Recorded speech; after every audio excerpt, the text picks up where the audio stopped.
Very nice to have someone We need more stuff. Have you ever plugged in at the Kelley House?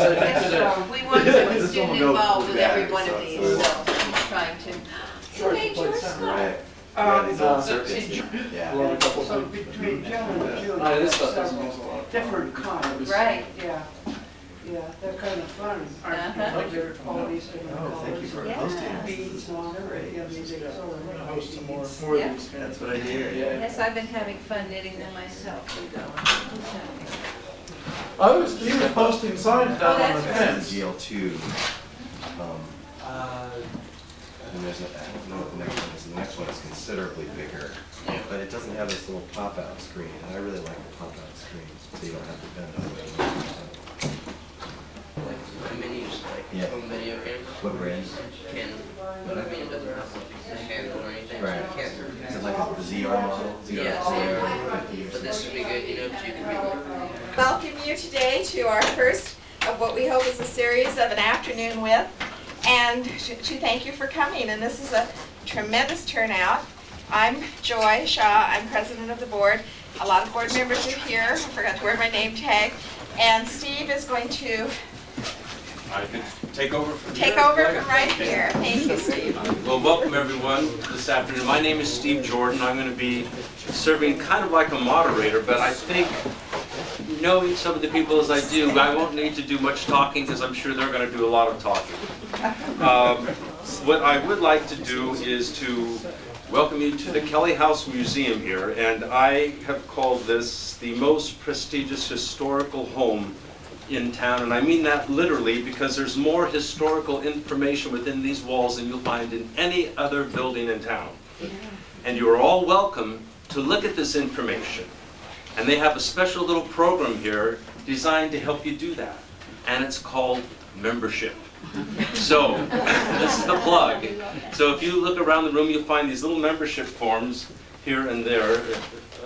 Here's one on the table. Let me just hold it up so that because they look like this, and there are plenty of people here that would be happy to take your information and have you sign up to be a Kelley House Historical Museum member. Now,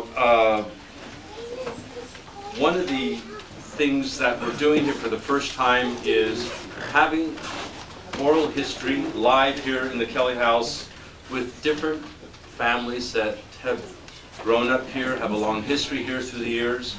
And the person who, I think in a way, I have to say this, Mitch, about how many years ago in Boonville did you start the Oral History Project?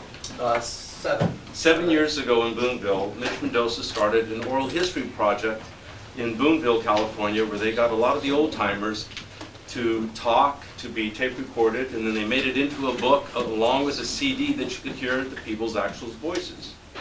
A few years after that, Dina Zarlin started a similar project here at the Mendocino Middle School that I helped with, and that is still in process also. And then the Kelley House board thought, what a great idea to have people from the area talk about their memories of Mendocino, especially for those that didn't grow up here in the 50s or 40s or 30s. I better not go back any further.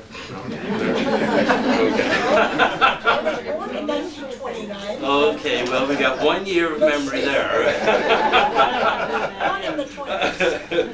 And today we have the Mendosa family. You know the famous store on the corner since 1909.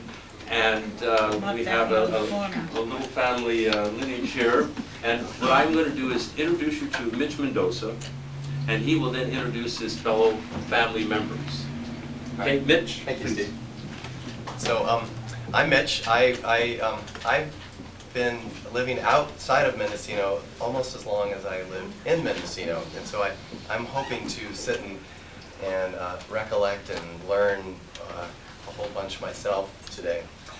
This is my brother Randy, and his daughter Janie, and his wife is around somewhere with the other daughter Marissa.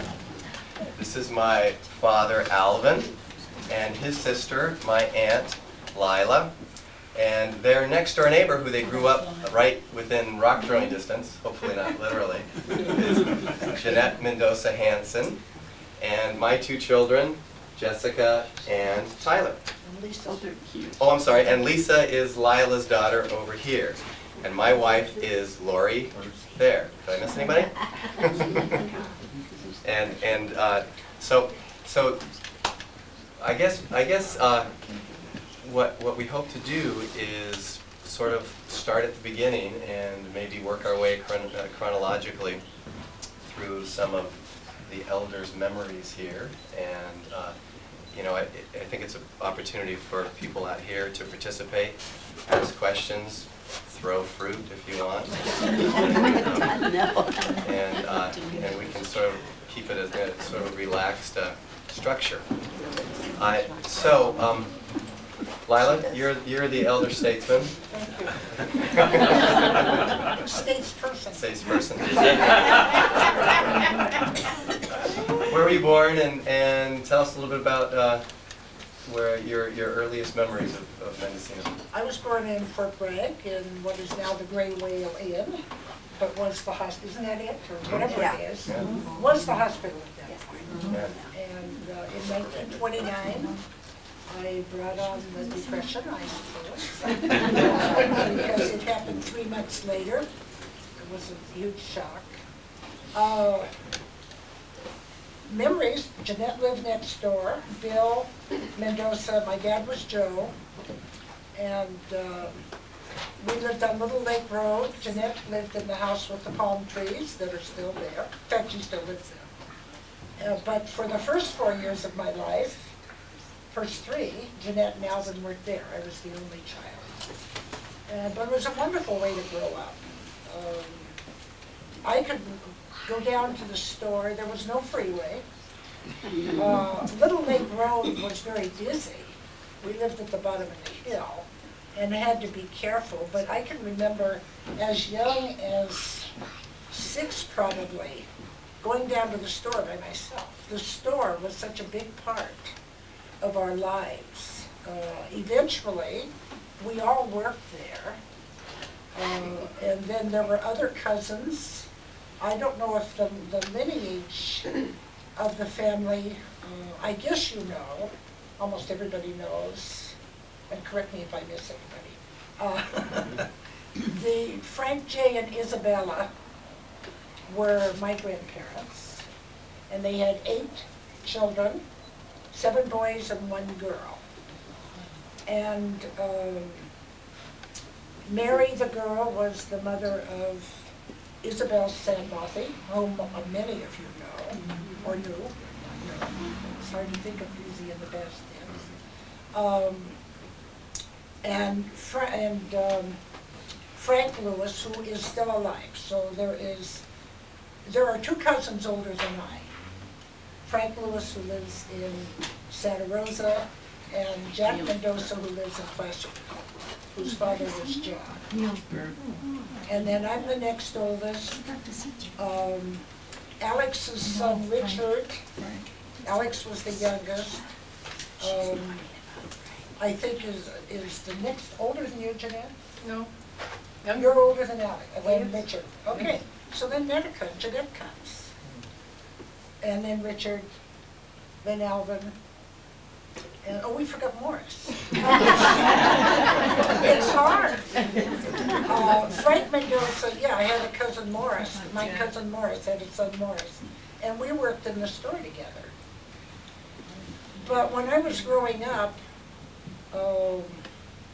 Alvin was born at home in 1933 and was sick, and my mother sort of opened the door and said, okay, and so I sort of ran the fields and went down to the store a lot. I used to love to go down on the last Saturday of every month when my dad would take inventory of the feed warehouse. And only you who are old timers will remember when the big warehouse had many, many sacks of feed. And they had to be counted once a month. And as a little kid, I loved to go in there and climb around the sacks and smell the alfalfa and all the food, while my dad and his brother Frank counted the sacks. Later on, Alvin, of course, ended up in there counting sacks, and he didn't think it was nearly as much fun.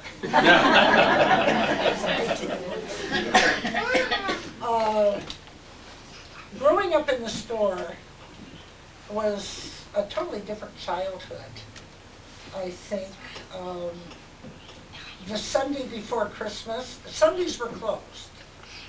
They worked 7 days a week, 6 days a week, 10 hours a day. Sundays were closed. They didn't open stores in those days. The Sunday before Christmas, remember that? They closed the store, we'd all go in and do our Christmas shopping. We only closed the shop. In the store? In the store. In the store. That's what Randy and I did too. Yeah. What were the store hours? You said it was open 10 hours a day? So it wasn't from like 9 to 6? No, I think it was 6. Was it 8 to 6? It was 8 to 6. Yeah. 8 to 6. Yeah.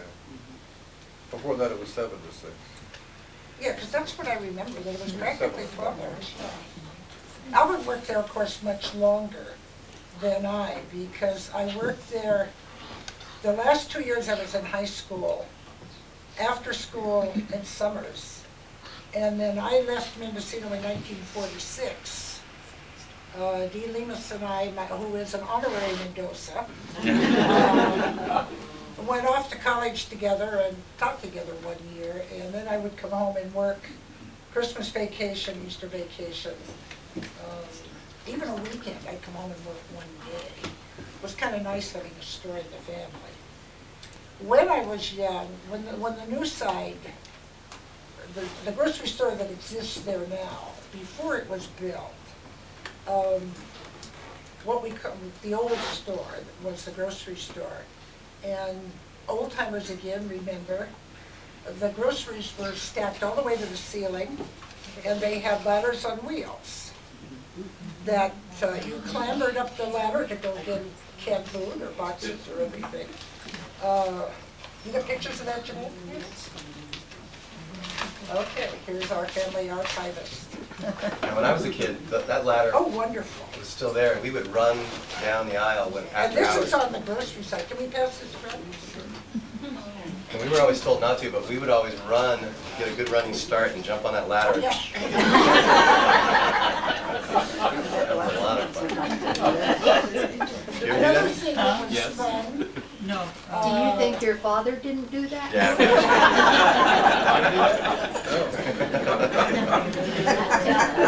I think it was more like his mother.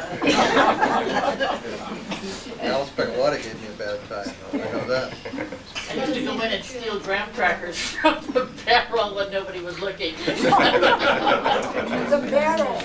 Remember Big the barrels, and I did the graham crackers when my dad was selling vegetables. candy was in like glass bowls. Yeah, You know, the candy was not in. I only got the broken ones, I didn't get the whole ones because they let me But my dad sold vegetables to them. Yeah. And then, an aside is, their mother and father, their father was the one that went to the courthouse when my mother and father became citizens in 1949. They were not citizens until then. That's right, I forgot about that. We're responsible for it. Oh, wait a minute,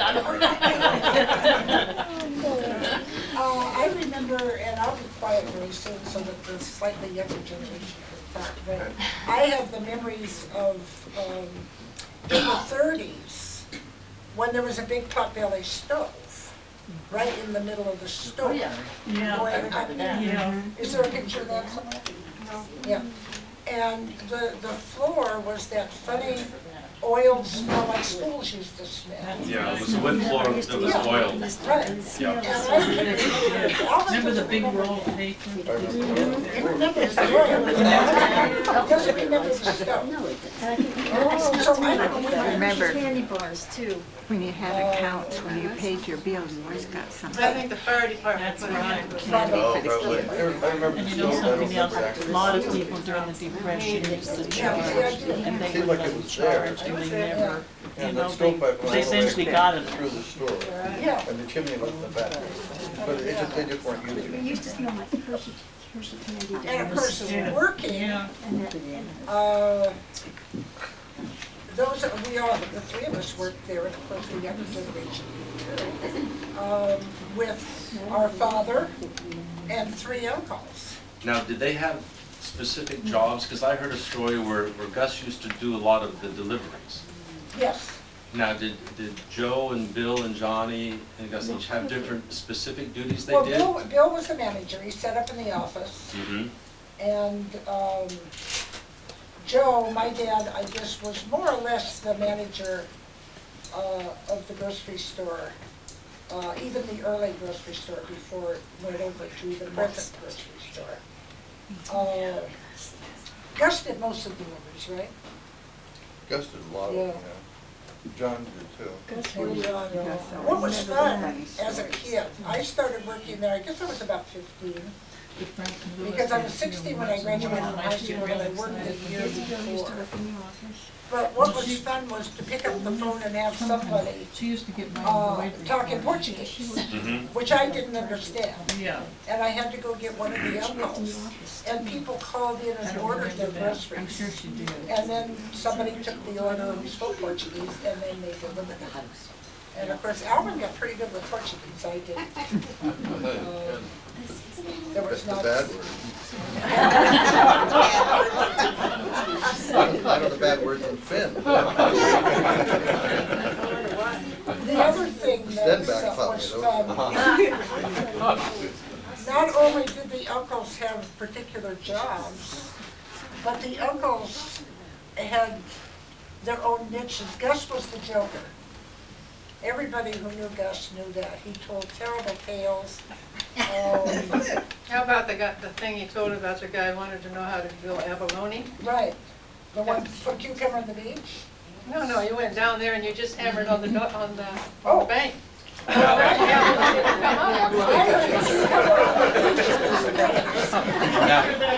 Now, I have a Gus story for you, because I didn't do much abalone when I was a little kid growing up here, but I remember that he said, I'll need a hammer, a flashlight, and a gunny sack. And I said, a hammer, a flashlight, why? And he says, well, you've got to go there at night. And you shine the flashlight in their eyes, you blind them, and you hit them over the head with the hammer, and you put them in the sack. That's my story with Gus. And I believed him, I was just a little kid. I got another Gus story. A salesman came in and he asked to see the manager, and so, or who was in charge of buying something. So he said, well, that's my brother up there, meaning my father in the office. And the office was up about 3 steps. And he says, his name is Mr. Kingfish. Or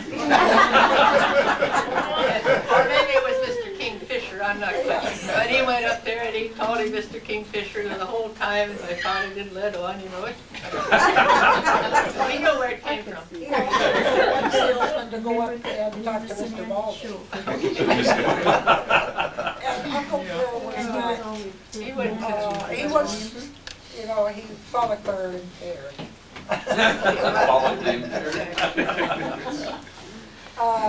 But it was fun working with the, yes. How much competition was Homer Drinker? Well, before Homer, there was Chet Bishop. Oh, Chet Bishop. Yeah, Chet Bishop. Which was a store where the bookstore is right now. Yeah. On the corner of Main. Is that Bookwinkle or what's the name? Yeah, the gallery bookstore. Gallery bookstore, yeah. Yeah. Chet Bishop. And he was a competition, and then there was Stour Street. Or was that Chet? Stour was way back, yeah. Yeah, when I was little. Stour went out in the 30s. Yeah. See, I remember that. Oh, me too. I remember when the store bought the store. And then Chet Bishop went on into the 40s. And then Homer started. And it was friendly competition. It was never unfriendly competition. Well, Mendoza has also handled feed for Yes. animals and the hay, alfalfa hay and things like that. Well, we bought eggs. We didn't bring them, but we buy them. We hauled eggs. Right. Everybody brought their eggs That's in, right. and we had the big truck. Food Jesse. producers to Petaluma. Went to Petaluma. We took. Whereas the other stores didn't handle these big things. Mendoza's has a big warehouse, so Right. they were different than Homer and the Bishop from that. We all three, I think, coexisted. Well, Bishop did have dry goods, but they didn't have large items. They didn't have like appliances No. or heavy building equipment at any time. How many people were in the Mendocino area at these times? Well, I don't think it ever went over 1,000. It was always around 900. The high school, when we graduated, had 90-some students in the 4 years. There were 11 in the class that Dee and I graduated in 1946. And we say the high school had 90-some students, was that 9th grade through 12th grade or Yes, 7th 4 years. grade? Just the, 4 years. okay, 9th grade. They didn't start the 7th and 8th grades until the late 40s when I was in high school. Then they went to 7th and 8th. They added it to the high school. Boy, was I mad at that time, Alice, because I was an eighth grader ready to go to high school as a 9th grader. I know. Big deal, and they brought these You 7th were a and little 8th kid graders. with big blonde hair, vice versa. I was in that same group. Mendoza's also, my dad, we lived out on Big River, and my dad, we raised cows and we'd sell, they were the dropping off point to leave the 5-gallon of cream for the creamery in Petaluma to pick it up, along with the eggs that we raised 30 dozen of them. We'd bring in big crates of eggs, because they were the dropping off point for somebody to take them to Petaluma, but I can remember doing that. And then, of course, when you bring them home, you have to scour them because they have to be scoured with hot water or anything, but we used to leave the cans. And Alvin says I gave him a bad time. We used to go visit them because my folks were good friends of theirs, and I'd chase him up and down until his mother was... I think Alvin wanted to kill me at many times. We got Alice's father would come in town all the time and bring stuff. But when we had a cat there, we wanted to get rid of her or something. Pete had a bunch of boxes in the back of his truck, a big old blue truck. Oh, So no. we'd throw a cat in there nicely, put the box above, and he wouldn't hear the meow until he was halfway up. We had more cats that way. Thank God we lived on a farm and had lots of mice. No, it's just the same Piccolotti family that was out beyond the camp. Yeah. Because when we were kids, when I'm Randy the and I were only kids- one. Right? Yeah, actually, I lived next to a Piccolotti in Ukiah. That's my nephew. Is that your nephew? My nephew. We My lived- brother Albert's We lived boy. real close, actually. But Randy and I, it was, I think it was after, I don't think anybody was living there at No. the time in the 60s and No. 70s. No, We would this camp was out during the summer, and a big treat was to go out to Piccolotti's because Pick you had apples. that, pick apples, and you had that big hill. To slide down the hill on the And we did cardboard, cardboard and down the hill. Yeah. I had fun. I think just about everybody around here has a memory of sliding down that hill on cardboard. Yeah, yeah. There were very few people that lived here that did not go out there. When we lived there, even after they moved, my folks moved into town, they'd still go out there. People still go if they can get out there to pick apples. Trees are still living there. They're still there, yeah. Wow. About No, with the family history, Berries and are still starting there. of the store, if we can just jump back for a second, and if you could tell us the story of the first Mendoza that arrived here in town, when they came over from the Azores, I'm sure it's Azores, yeah? And about what year that might have been, and how did the store get started? Kevin? Well, my grandfather, Frank Mendoza, he was the first. And he came over from Flores, the island of the Flores, Azores Islands off of Portugal. And he came to Mendocino in 1869 or 71. And his wife, Isabella Lops, came in 1873. Her brother, Anton Lops, lived right next door. You want to do the spelling on those names? Spelling? No, that was It's spelled a couple of different ways. L-O-P-E-S or L-O... Yeah, L-O-P-E-S. Yeah, L-O-P-E-S. Portuguese don't use a Z. And so they were married and they had 8 children. And so they were actually the first. I've always thought it was an arranged marriage. We have no record, really. I'm not even sure when they got married. But they were friends. Anton Lopes and my grandfather, they came across country together, they worked in the woods together. And when his sister came from Portugal, it was convenient for our grandfather to marry her. And I've always sort of thought it was probably arranged. Yeah. I don't know. When you say Portugal, you mean the which is Azores. Azores Islands, Right. 800 miles out into the Atlantic. Right. One grandfather came from Flores and the grandmother came from St. George. And they were, I don't know, 500 or 600 miles apart. So, how did the story get started? So then it, well, they first started it with the so-called chop house, which was like a little Wait, restaurant. go back and give the story of why it was necessary for him to, You are. yeah. Well, what he did before he. He worked, my grandfather worked in the woods, and he drove a bull team and did different jobs in the woods.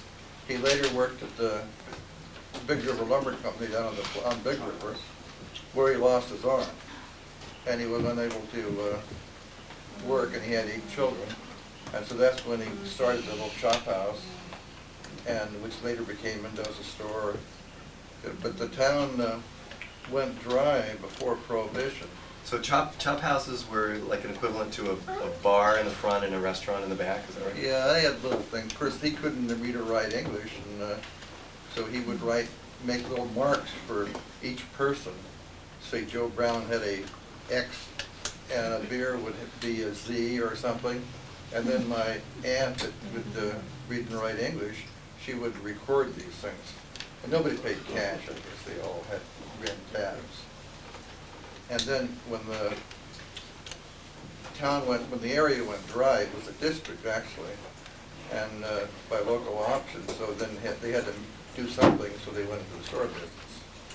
And they kept getting bigger and bigger and bigger, that type of thing.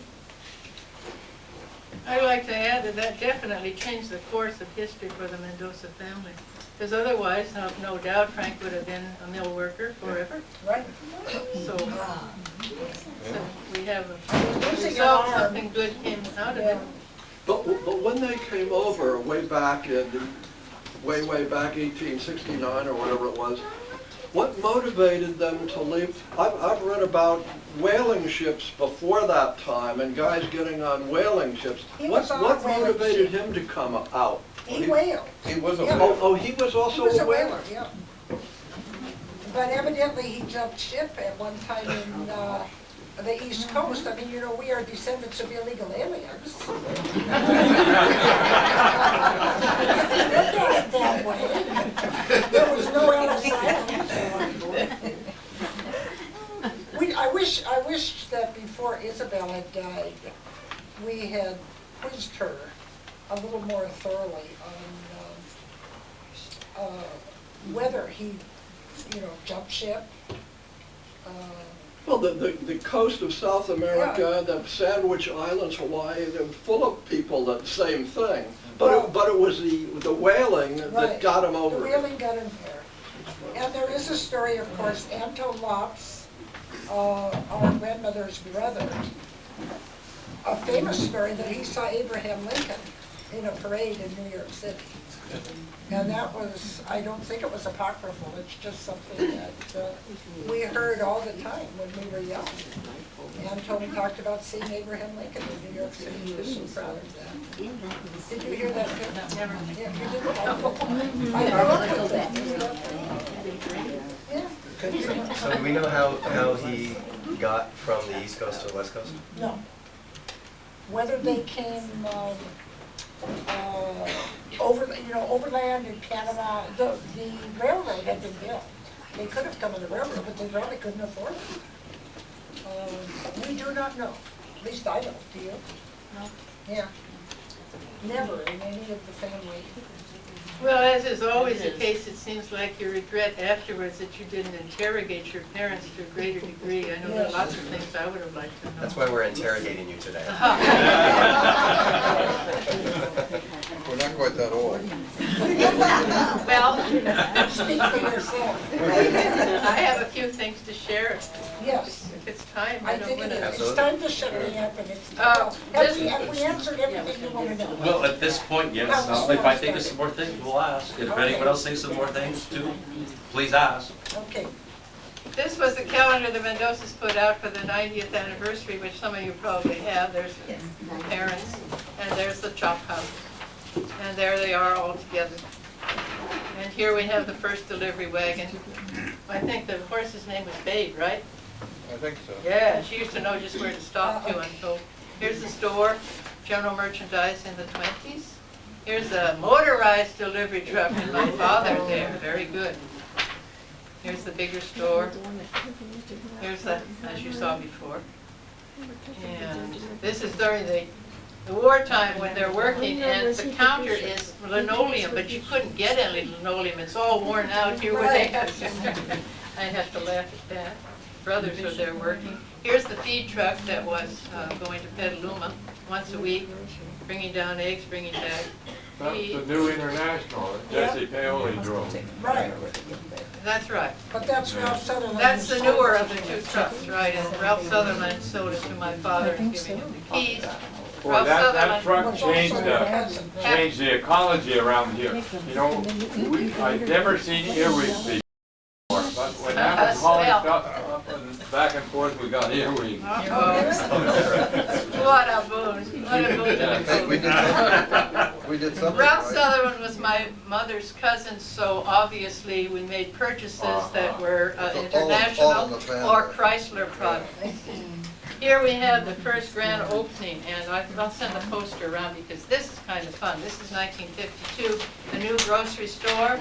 Oh, the grand opening. Sugar, 10 pounds for 89 cents. Folgers coffee, a pound for 84.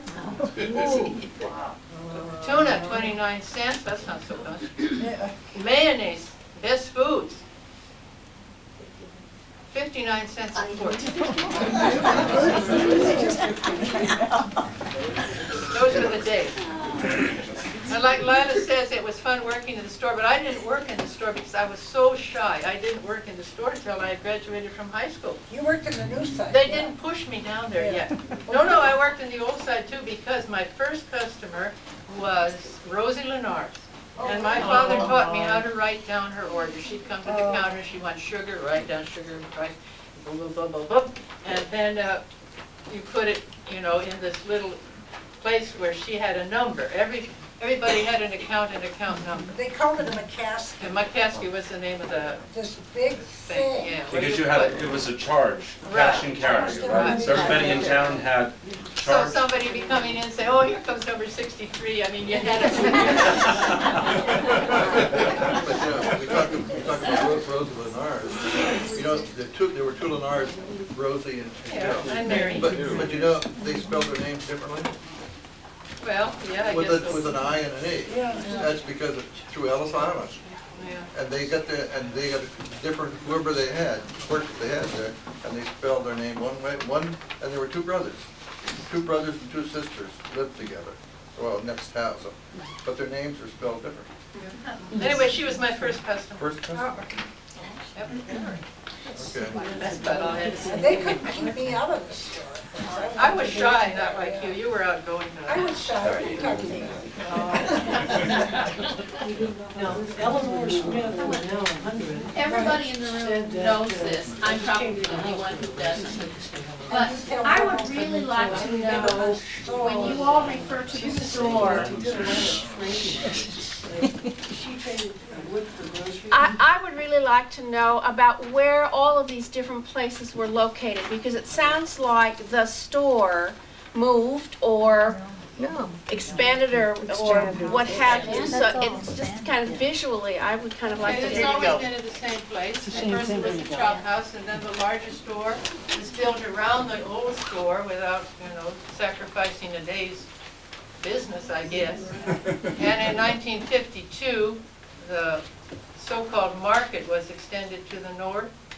And also the parking lot was extended that way because Uncle John had owned that house that's on the corner. So that helped to facilitate the parking. Then later on, I'm not sure exactly, about 58 maybe, they went to the south where they bought the land from Nettie Nichols.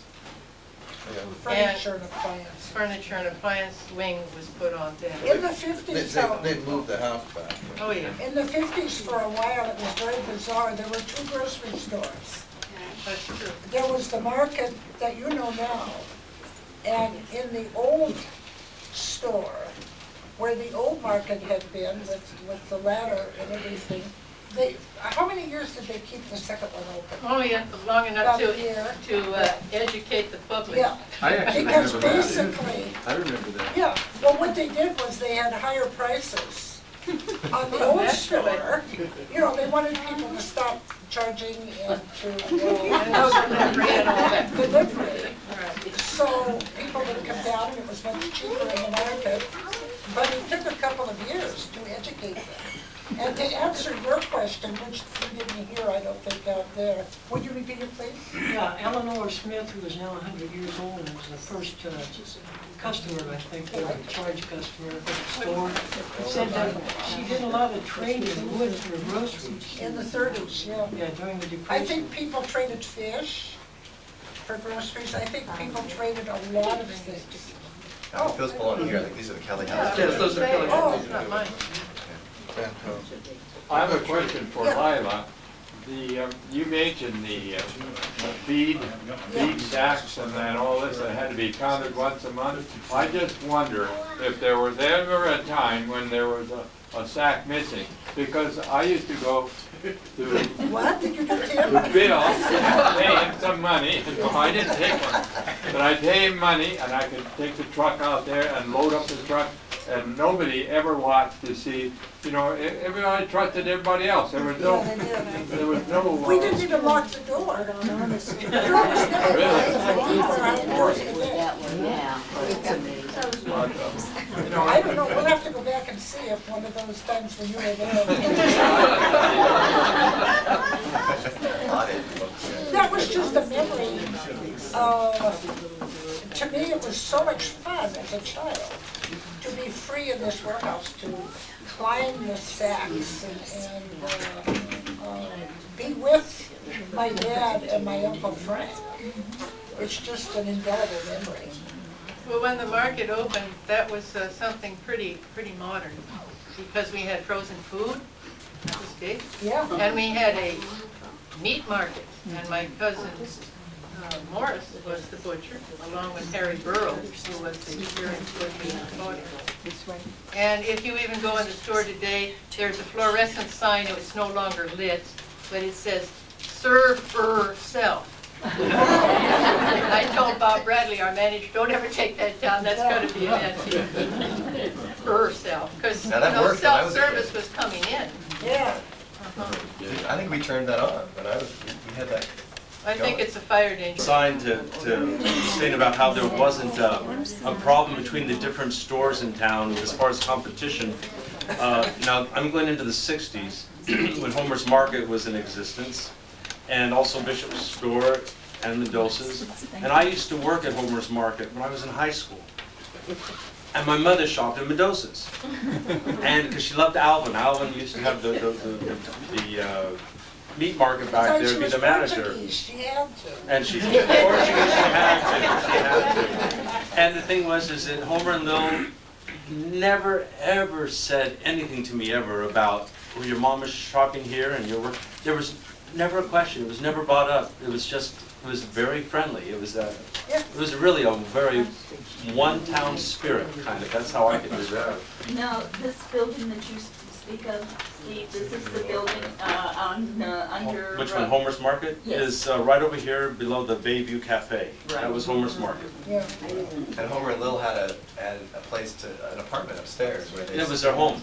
Yeah. It was their house, their home. And in the very front part where they serve food now that was Homer's greenhouse. Right. And he used to raise orchids, and he would always bring, especially, cymbidium is one word I learned, and he'd always bring down his plants and put them on display. And that's how I became acquainted with plants, although I never had that green thumb.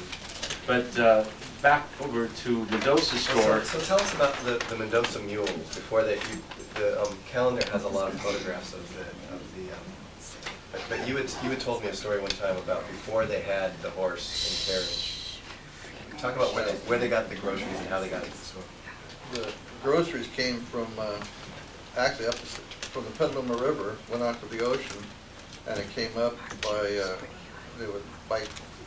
the name of the ship was Steamer Gold, and it came into the bay, and there was a wire chute there, and they would bring the cases of stuff up to the shore from the ship. And then they had this old cart that we saw with the horse, but before they didn't have any horse. So there was two brothers, my uncle, my father, and one of the uncles. And so they called them the Mendoza Mules. And they didn't have a horse. And afterwards they were so proud when they had this horse that they didn't have to pull this up the road. So they literally pulled the wagon with the Yeah, groceries they pulled it, yeah. back over to the store? Yeah. So groceries were delivered by ship for a long time? Yeah. When did they start to deliver by motor vehicle? Was there a delivery truck that came in, or did you have to go down to? Delivery truck came in as far as I can remember. Probably back into the 40s, I think. I'm not sure when the last ship went, but probably in the 20s. Don't you suppose it would be when the Navarro Highway was open? Well, I would imagine, but I didn't know whether I'm not exactly sure when that was. Whether you had to go down and pick up the groceries, or whether they had a truck that came in once the highway was open. We got pretty civilized. We would buy from wholesalers, and then they would, phone in an order or write in, mail in an order, and then they would deliver it. I'm sure, right? And that's what you did when you were there. I don't think that changed. How long would all of this take?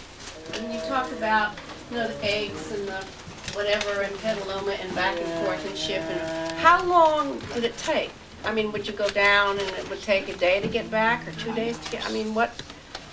As I recall, there were these trucks. The first truck was smaller than the second truck. The second truck was a big semi, I guess, with a trailer on the back, and the egg production up here was very important. A lot of people had farms, and they brought the eggs in, and they went down in the truck. Fogey Gomes drove it for a while, and before him was, I can't remember his name. Jesse Pioli. Jesse Pioli, but before him, Bob from... he lived up the stairs in our house. But anyway, He was from Alabama. they take it down, and then they get the load of feed, and the feed would come back. I think it was done in a day. Yes, And then one time, very bad, the road went out at Dark Gulch, totally gone. Some of you must remember, I don't know what year. And the eggs couldn't get down there, and of course being perishable, they had to get there. So I'm not sure what they did. But anyway, they maybe, it was tough, whatever it was. They must have gone through Conchi or I think that must have been. Well, one time, we would load eggs. The truck would go down 3 times a week. Was it 3 times? 3 times a week in the last, yeah. And so once, when Fogey Gomes, the ex-fire chief, he was driving the truck, and so we loaded all these eggs. There's 30 dozen wooden crates and full of eggs to go to Petaluma. So we forgot to tie them down. And so the truck went Lansing Street in front of Mendoza was the main highway. Everything went up through Lansing Street. And so when the truck went around, all these eggs, 13 of them cartons, cases fell off, and then the second trailer came right by and ran over them. Right smack in the middle of the highway. I mean, it was a highway then. Now it was terrible. So you can ask folks, he probably won't admit it. But So Dad, tell a story about when you were drafted and taking the Greyhound bus through Lansing Street. Well, that's not a good story.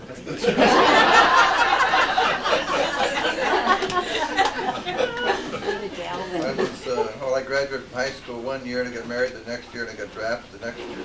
But anyway, the bus would come down. You had to go to Fort Bragg to get on the bus to go into the Army. And then the Greyhound bus went down the coast route, all the way down to Jenner, which I thought was double jeopardy. Because you have to go to the Army, and then you have to go the coast route. And you kind of wondered, geez, maybe we'll go over the bluff, and I won't have to go to the Army.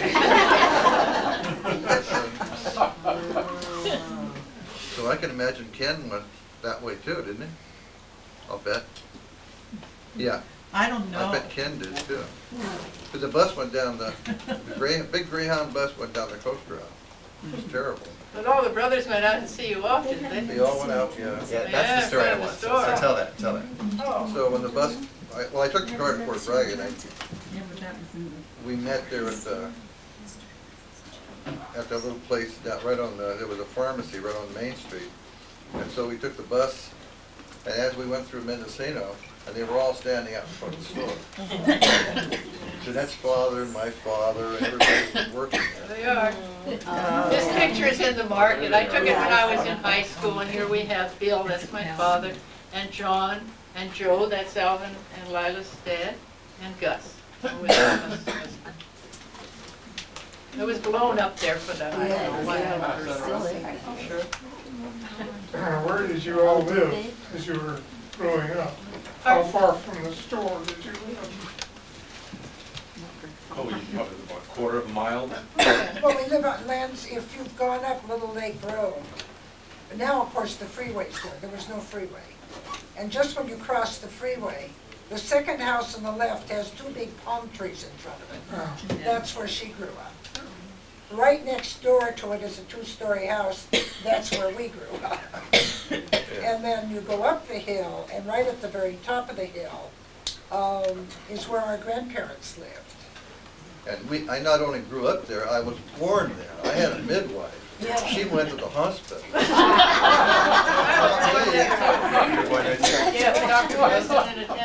Yeah, but she went to the hospital. They were trying to get rid of her or something, I don't know. So that makes us really native. Yeah. I guess so. They were both born at home. Who was your midwife? Oh, it was Mottos. That's John. Motto? Was that John? Jackie's father. Mine was Big Freeze's grandmother. John and Rose, in World War I, it was kind of interesting if you've been in this store, the picture's still there. Oh, you bet, you mean the five? Yeah, there were 5 brothers in the service. And after World War I ended, they all went into American Legion together, and they were famous.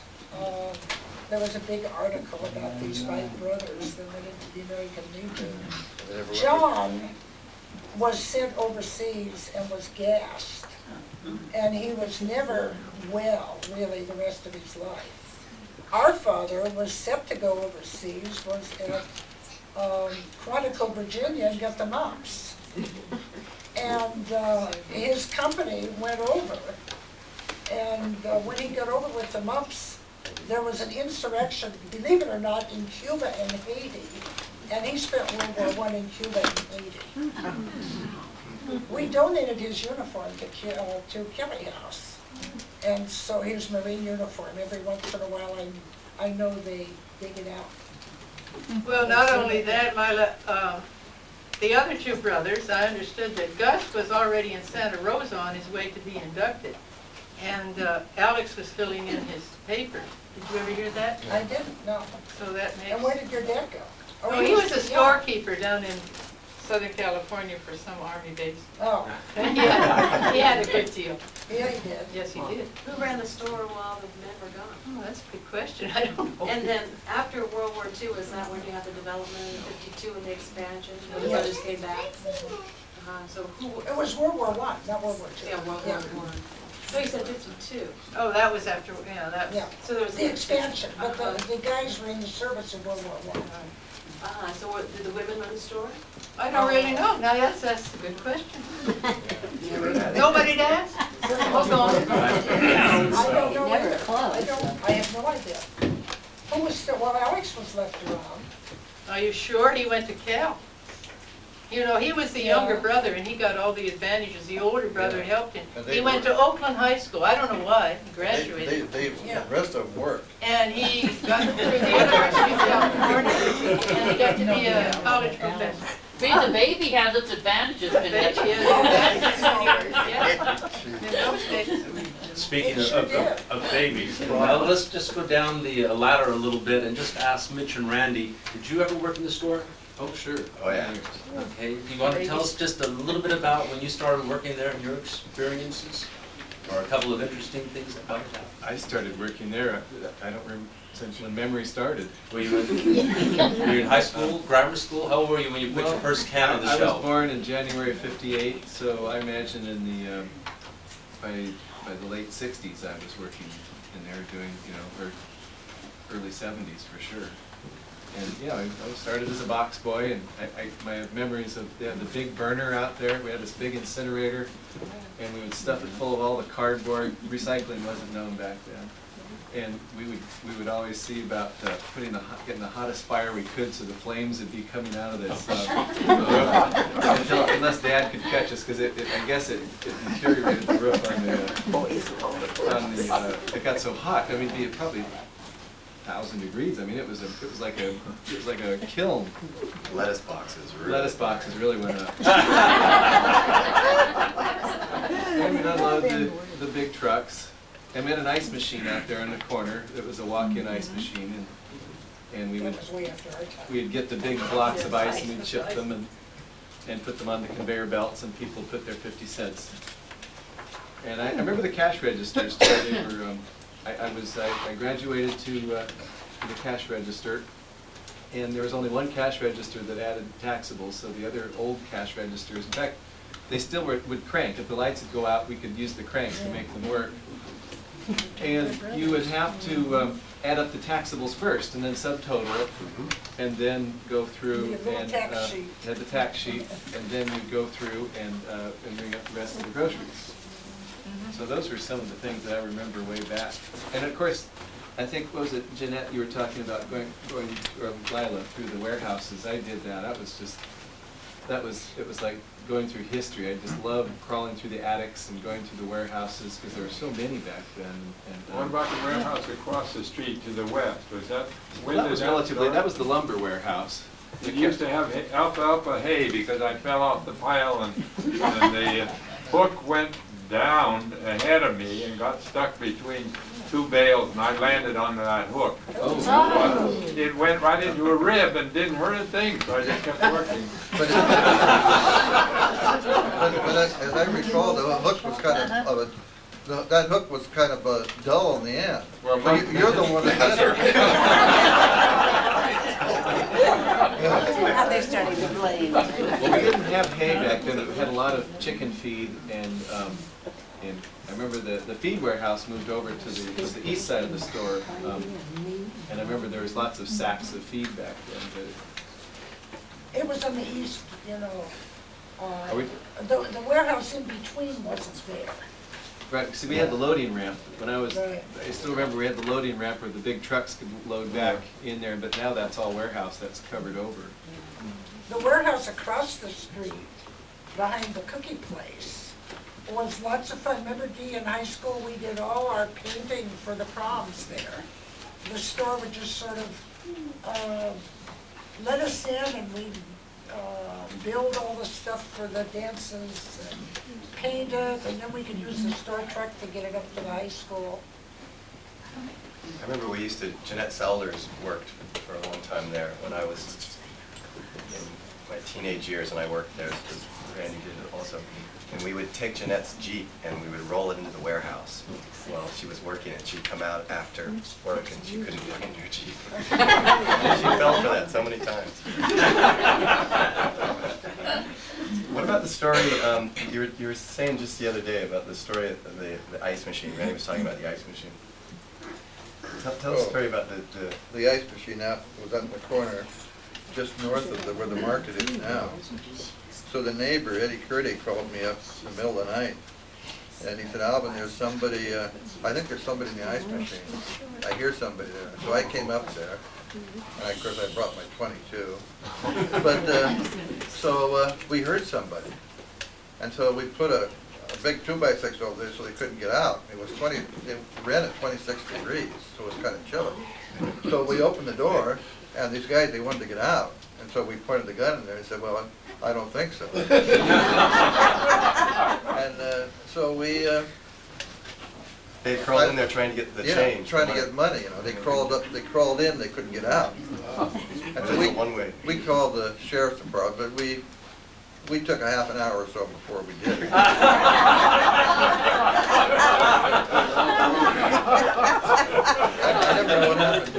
they finally came down and took care of them. I've got a story, now that you mentioned about the sheriff. The store was robbed. This was December of 1948.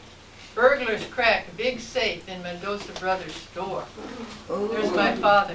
He would always go down there early on a Sunday morning because he liked to set up things, you know, and when it was quiet and do his work or whatever.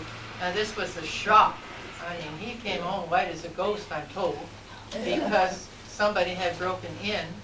And then they found a lot of the papers strewn along the, would you say, the Cloverdale grave. And they were just getting rid of them on their way, you know. And I guess they got some money, and they got something that was really very, very valuable. Apparently Hazel Flood, did you hear about that? No. She wanted to give her silverware a very safe place.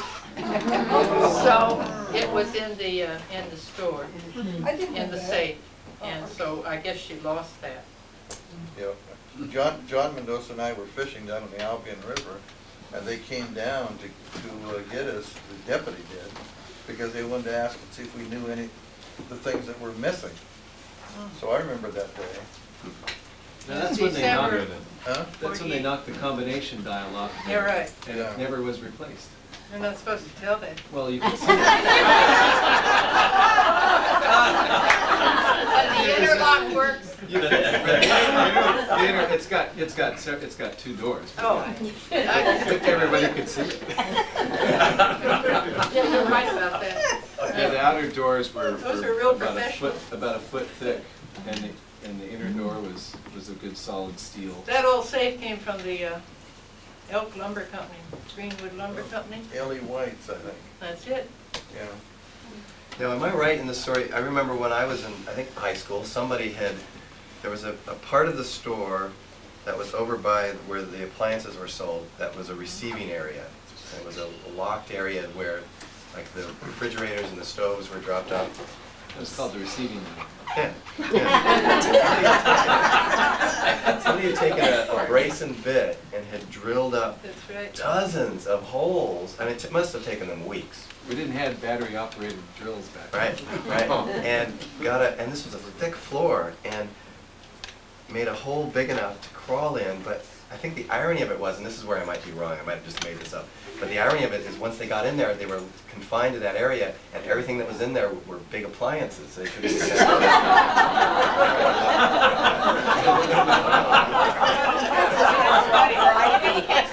pace it. You know, it always occurred to me, anybody could have gone upstairs and hid out when the store was locked at night. Come down, help themselves. Those attics went on forever, it seemed. The burglar alarm was put in during the time when my father was in the hospital in Oakland. He had some surgery. And so the word got to him, when you get home, don't go down there and try to get in because it won't be. So that's relatively, I don't know, well, it seems 60s, I guess. I remember talking to Uncle Bill and trying to, didn't we go up and talk to him about putting in a burglar alarm? Yeah. I remember we had the guy from Fort Bragg put it in, Hinckley. Yeah, anyway, it was there. So now the upstairs was, for a while, when I was a kid, it was more storage. I actually spent a lot of time up there. But at one time, it was sort of an apartment where the brothers stayed, There was one little place. It's a so-called bacon room. I don't know why. Maybe they hung the bacon up there. Well, no, but the bacon room is where my dad used to buy rounds of Tillamook cheese No, from the that's for the Tillamook storage company. up there, Yeah. I guess. But he liked aged cheese, but he wouldn't buy aged cheese. He would buy the cheese and age it himself. And then we would go up there and whack off a piece to see if it was aged enough. It drove everybody else away. I mean, it was pretty strong. The wonderful little bacon room or the cheese room. Yeah, isn't that where Uncle John almost died of botulism from shrimp? Well, half of the brothers ended up in the hospital. They had the shrimp came in a wooden box and had a wooden lid on it, and it was nailed. The lid was nailed shut. So whoever did it, instead of nailing it in the wood, they nailed it through the top can. And so when they opened that box, that can was kind of bad. And so they opened it up, and they were going to give it to the cat. And, but it looked so good, they decided, well, they would open another can. Well, the cat got the good can, and they ate the bad can. The cat did great, and the rest of the brothers all ended up in the hospital.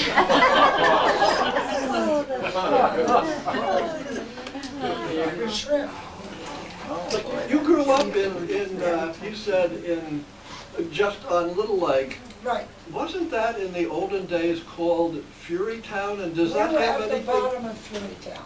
What was that all about? I mean, I thought it was Fury Fury. Town. Well, I know the name came from Fury, that supposedly they used to fight a lot.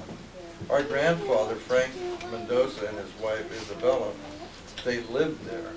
And the little white house, it would be from the freeway, it'd be the first, second, third, fourth, I think the sixth house.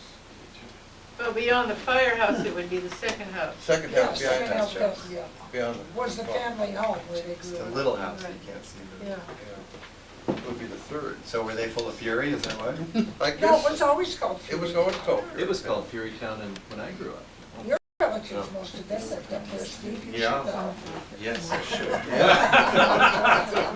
lot of those. No, I heard that there was drinking, I don't know if there was a place up there that used to stop and have drinks on the way out or way I back from the also heard it woods. was a red light district or what. And it could have been, but there were fights up there a lot. I like to say that my grandparents, my grandfather, having come from this island place way out in, in the Atlantic, he was sure that he did not want oceanfront property because it'd be much too cold for growing his vegetables and everything, which is why he went up on the hill to Fury Town. Whereas a lot of the Portuguese folks, as you know, live down here on the flat. Closer, yeah. But that makes sense to me now that I think about it, but of course, financially, it wasn't the smartest move. I think Portuguese Flat, the Portuguese either went down there or they went up there. Yeah, right. You know, just the white people in the middle. Is there, does anybody know, I know this question has been asked before, but I'm going to do it again. Does anybody know why Mendocino, how did they come here? If, for instance, if they landed in the East Coast, it's a big country. Advertisements that they wanted people to come work in the woods. So it was the lumber that brought them up. It was the lumber, it was brought my parents, excuse me, it's what brought my father. The lumbering is what brought my father to this country, yeah. And my mother came here because somebody she knew lived here, but my father came just like you guys Well, the lived in the Finns woods. came too. Your father worked in the woods? My father worked in the woods out at Alpine before they moved to the ranch, Alpine. out on the skunk route between Okay. Fort Bragg and Woods. Oh my gosh. And then they moved to the ranch, but to move to Big River, but they didn't live in the ranch house when they first moved there. They lived about a mile and a half, up the river before, and then they moved, when the guy that was managing the ranch then moved away, and then when they took over the ranch, they started growing vegetables. And you were talking about trading. Well, my dad used to trade vegetables for things that my mother couldn't buy.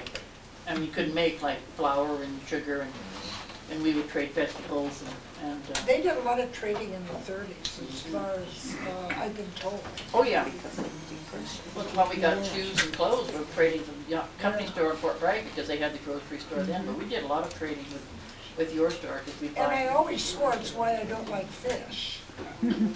Because too many people traded fish. You know, I don't know, I can't prove it by anything, but I don't like fish. Our time now is beginning to wind up, so before we close, I'd like to know if there's any special story or reflection you have about the town that kind of brings everything together for you, or how you look at the town then and now, or just what your thoughts might be about life. I don't know. Yes. The town was totally dead when the mill died, 38 or whenever it was. And everything went downhill, and it was like a ghost town. And Stour store went out, and the other buildings on that street. And I remember when the store decided that they would buy those buildings, like where Joe King's bar was, where the barber shop is now. And I recall going down there when we opened the doors, went in, Stauber's store was closed, but there were all these things like button shoes and ribbons and just left there because customers were gone. There was no business, no nothing. It was a wonderful place to grow up though. It might have been dead, and of course my high school years spanned the war, which was kind of strange because first couple of years we had basketball games in the afternoon and dances in the afternoon, and of course no gas, which is how Dee and I became sisters. She spent every weekend with me because Comsey was dull. I really was. Spent every Wednesday night at her house making a salad and learning to swear in Finn like my brother did, from her brother.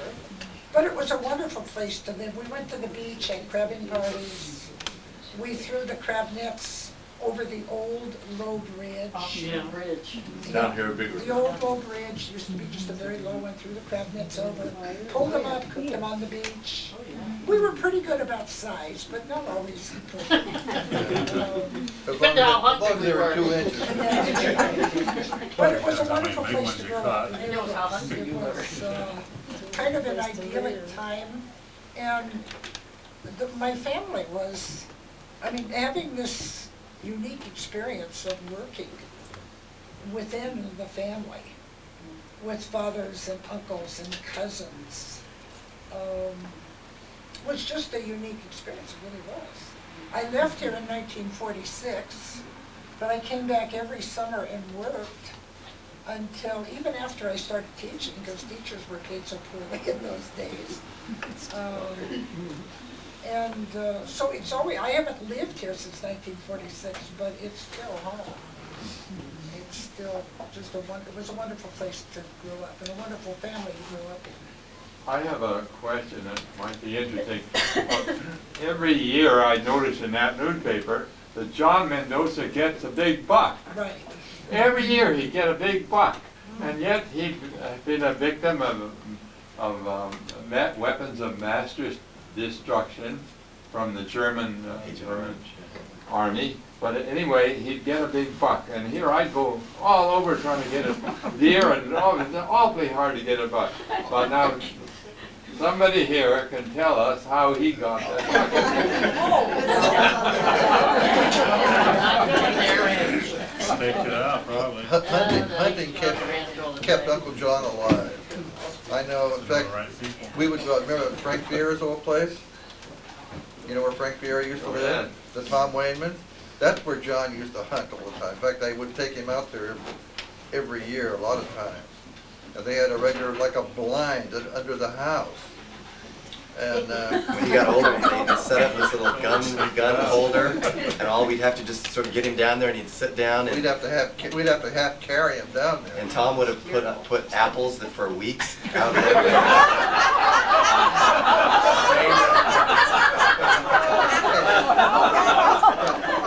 Mitch went out one day too and shot a deer. And then he called me at the store and said, "Dad, what do I do? I killed the deer." And I said, "Well, clean it." I went out there and I said, "Well, you know, clean it." I think that was his last deer.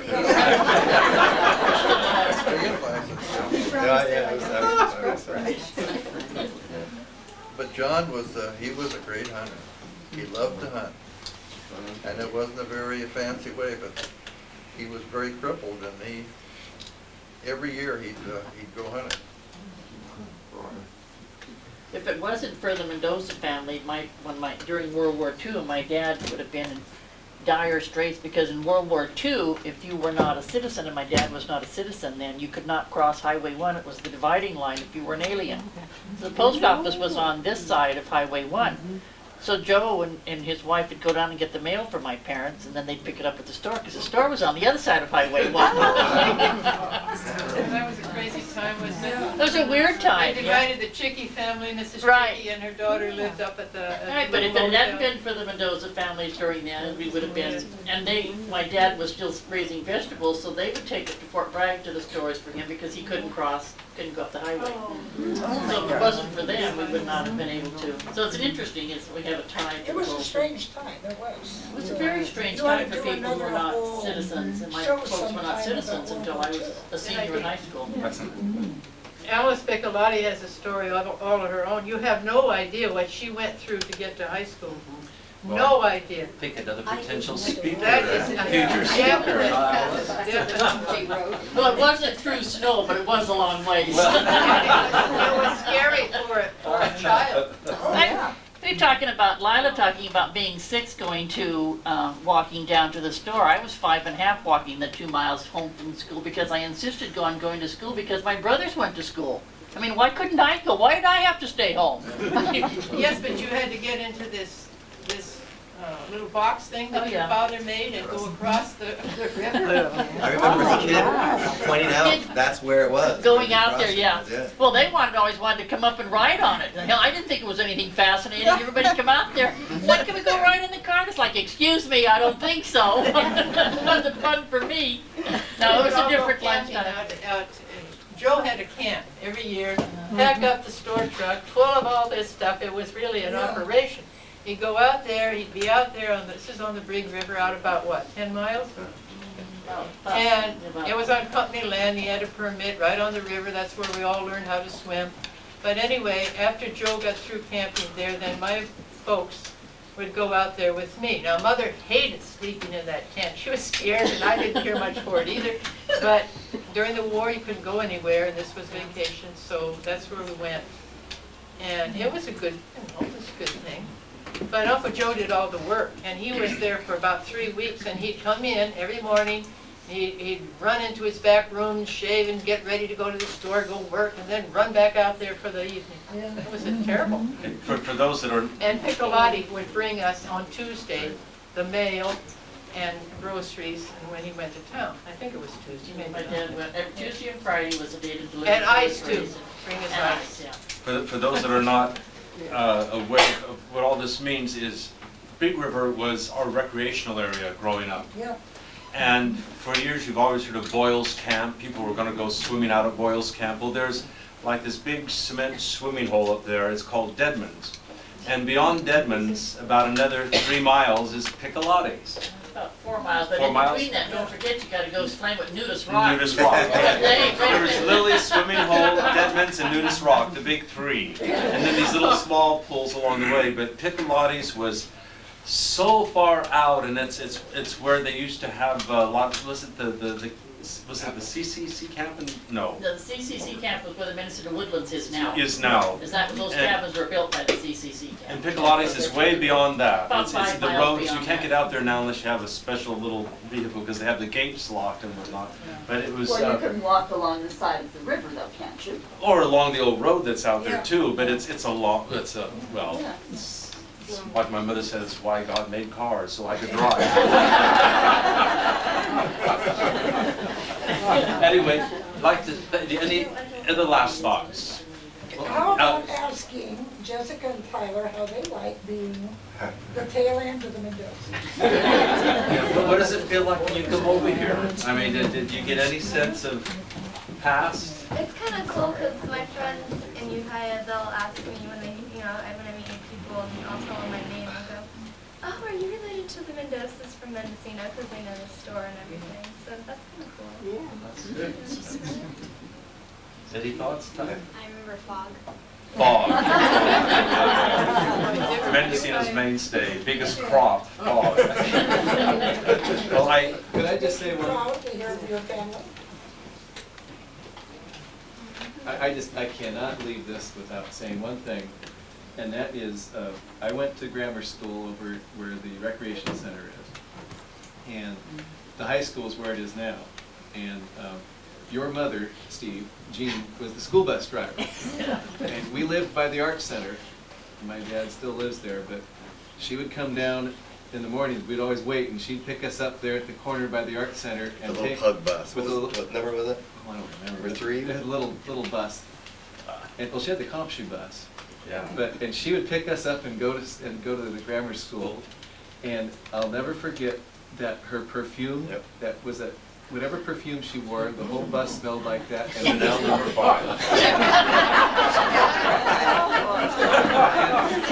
It was, and we loved it. We loved it. And the high school had, and then when we went to high school, I was there from, we didn't have a kindergarten here then, so I went to high school from the 7th and 12th grades were all up on the hill. But your mother was all through the elementary school as soon as we could walk, and was pretty young then because the town was so small. You know, we just ran the town. Your mom would always pick us up in the morning. And we'd wait mornings. You had buses.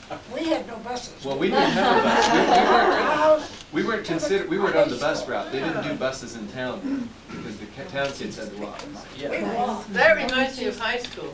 I think I had the worst high school experience of all because not only did they bring those 7th and 8th graders along with me to the old building where I was there for 2 years, that was okay.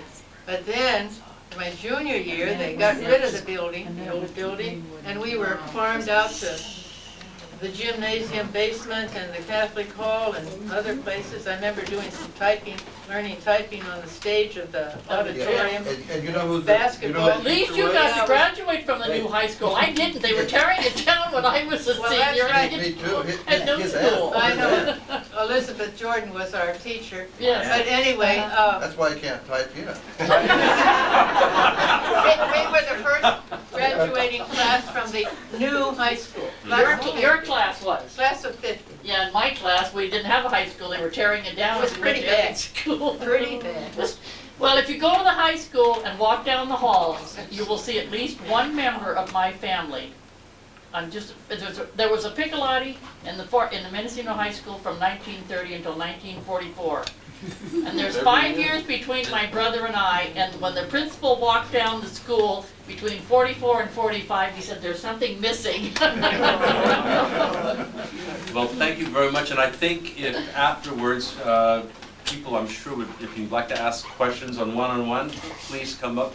But we really thank you and appreciate the fact that you've been here today, shared your memories with us, and I'd like to invite you all at the end of next month, the last Sunday, when we'll have another speaker. And that speaker next month will be me. So, but thank you very much.